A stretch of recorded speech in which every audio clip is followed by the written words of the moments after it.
Longworth. And she had a very sharp tongue. At a party she used to say in Washington, she said, if you don't have anything nice to say, come and sit next to me. And so when Tom Dewey ran for president twice in 1944 and 48, she said, oh, Tom Dewey. She said, the Republicans are on Tom Dewey. Tom Dewey is like that little plastic man on top of the wedding cake, but with less personality. Which is, poor Tom Dewey, already ever do deserve that. When in the 70s, when Richard Nixon invited her to the White House, and she went upstairs to the White House to sit with the family, and they sat in the Lincoln Room. Pat Nixon had redone the Lincoln bedroom as the Lincoln Room, they had a sitting room. And they said to Alice Roosevelt Longworth, oh, how do you like the Lincoln Room? Pat Nixon said, I've redone it. And Alice Roosevelt said, I liked it much better when it was my bedroom, thank you. And so that was Alice Roosevelt. And so we should mention, by the way, if Amy took in everybody from the family, Roosevelt's brother Elliot died in the 1890s. He was a drunk, and he drank himself to an early grave. They went and got him, and Roosevelt got him in Europe at one point, brought him back, and they sort of said, Elliot, you got to shape up. You've got a daughter. She needs you. Her name is Eleanor. You got to be an adult for Eleanor. And Elliot basically said, I don't care. I just want to drink myself to death. I don't give a shit about anything. And so there was just sort of something broken inside of him, and so he did. And so Amy raised Alice, and she raised Eleanor. And so Eleanor, by the way, is Eleanor Roosevelt, who would go on to marry Franklin Roosevelt. Eleanor Roosevelt's name is Eleanor Roosevelt Roosevelt. She comes from two different branches of the same, married into one branch of the family. She wasn't related to Franklin Roosevelt by blood. The families were very distant at that point. She was like his seventh cousin, twice removed or something.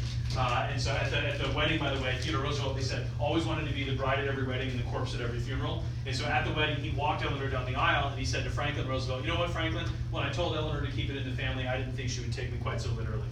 And then everybody got a laugh, and then afterwards, Theodore Roosevelt took everyone out on the veranda to talk about the Spanish-American War, and Franklin and Eleanor Roosevelt were sat alone at their own wedding and sort of stared at each other, because Theodore Roosevelt was taking up all the oxygen, right? And so, what do we say about Roosevelt? He served in Montana. He owned a ranch in Montana, was a cowboy for a while. Why was he a cowboy? It was interesting. It was fascinating. He liked the West. He wrote books about it. Also, cowboys are tough. They kick ass. They're awesome. They're impressive. It's what better way to prove to yourself that you're the kind of person you want to be than to do that. If you go out there and you stink as a cowboy, maybe you're a failure as a person, right?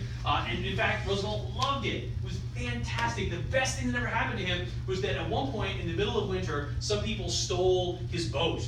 One of his boats. So in the middle of winter, icebergs all over the Missouri River.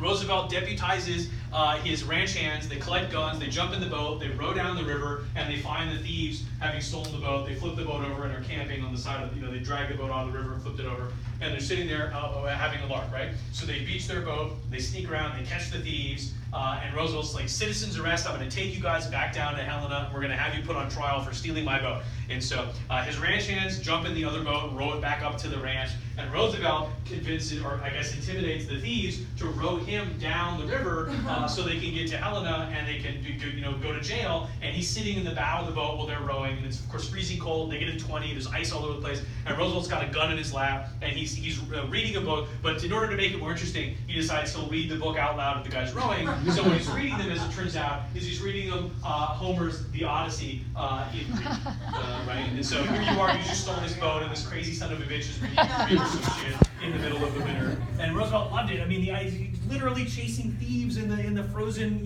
Great Plains, right? So he comes back and he gets into politics, does a number of things. He serves as police commissioner of the city of New York.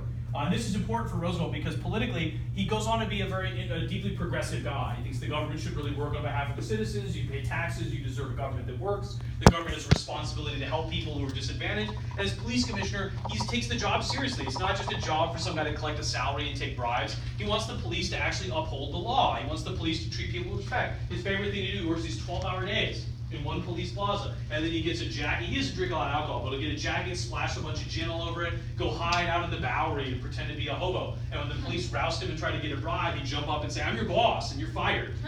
Report tomorrow morning at 4 a.m. for a meeting at one police plaza. And so pretty soon word goes out among all the police officers that you do not want to roust any bums in the Bowery or in Hell's Kitchen or in the Tenderloin because it's probably your boss. And so Roosevelt is this almost rigid puritanical guy. There's a law banning saloons from opening on Sundays. Roosevelt hates it, thinks it's a dumb law, but on the other hand, maybe poor people should drink less, so he enforces it. And of course, it was never enforced. It was one of those laws with a wink and a nod. You pay your bribe to the local cops, and they say it's not a saloon. They serve sandwiches. Roosevelt says to the city council, "This law's on the books. The police will enforce it. We will not enforce any law." And it causes a firestorm of chaos in the city to close all the saloons. On the other hand, Roosevelt says, "Hey, city council, if you want to stop it, repeal the law." Right? And so he's got this rigid kind of puritanical streak too. But he also honestly believes the job of police commissioner is a serious job. People should be happy the police are here. The police are here to help you. They're not here to shake you down for a bribe.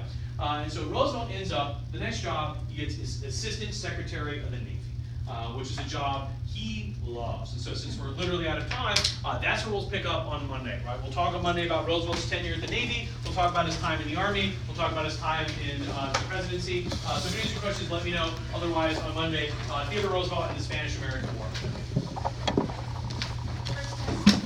It'll be Wednesday, yeah. We'll probably get through this stuff and into the World War I stuff that's not on the test. But we'll need at least like 35, 45 minutes of Monday to do it. Yeah, it'll be, the way I do the short answer is however many points, each multiple choice is 2 points. Okay. However many points the short answer is, it'll knock off an appropriate amount. Yeah, so it's like 10 points, it'll be 45 and 10 or something like that. Okay. Yeah, it'll be like I'll ask you the question at the top of the page, you just fill in the rest of the page. Yeah. Thank you. Yeah, we'll talk about that on Monday too. Thank you. Yep.